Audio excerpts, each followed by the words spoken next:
action.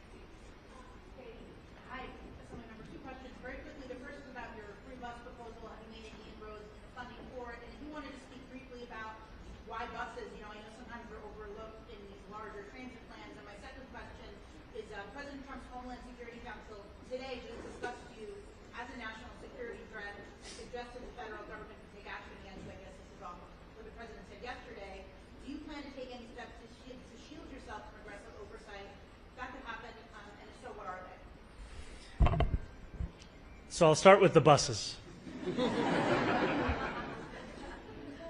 A few years ago, my then Chief of Staff, now Campaign Manager, L. Bisgard Church, and I started a listening tour with transit experts, advocates, and the MTA itself.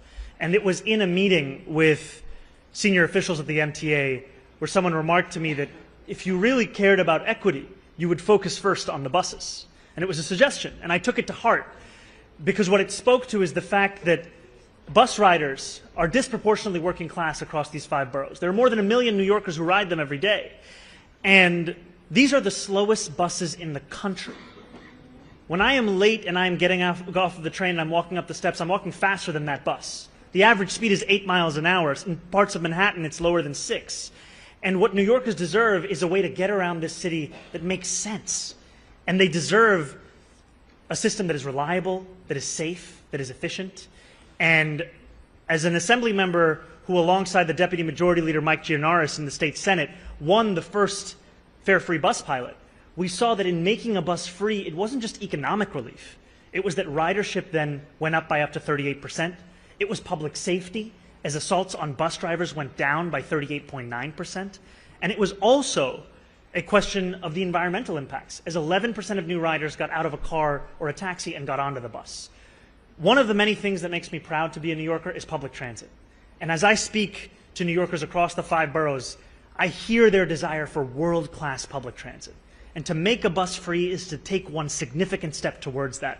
And I'm excited to work with Governor Hochul, who has been laser focused on the question of affordability, and with the MTA in identifying the revenue that will pay for this and in actually bringing it into effect such that every New Yorker can benefit from what we already saw those 5 routes bring about.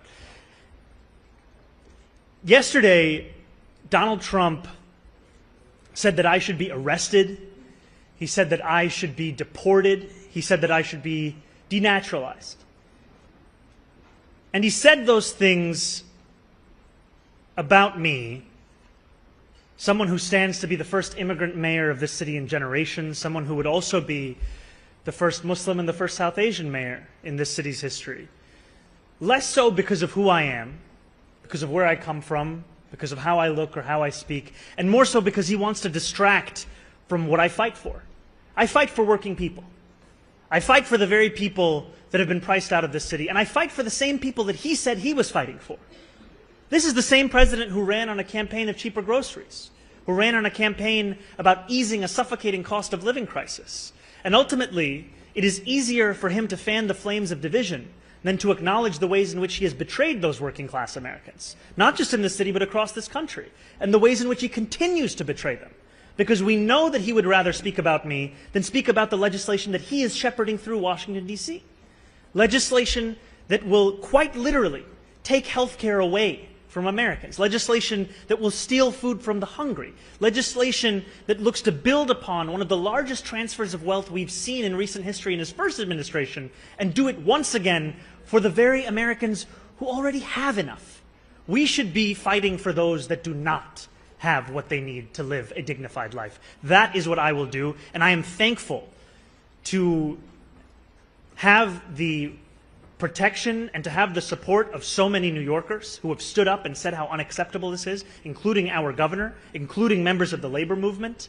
And ultimately what I fear for is that if this is what Donald Trump and his administration feel comfortable about saying about the Democratic nominee for the mayor of New York City, imagine what they feel comfortable saying and doing about immigrants whose names they don't even know.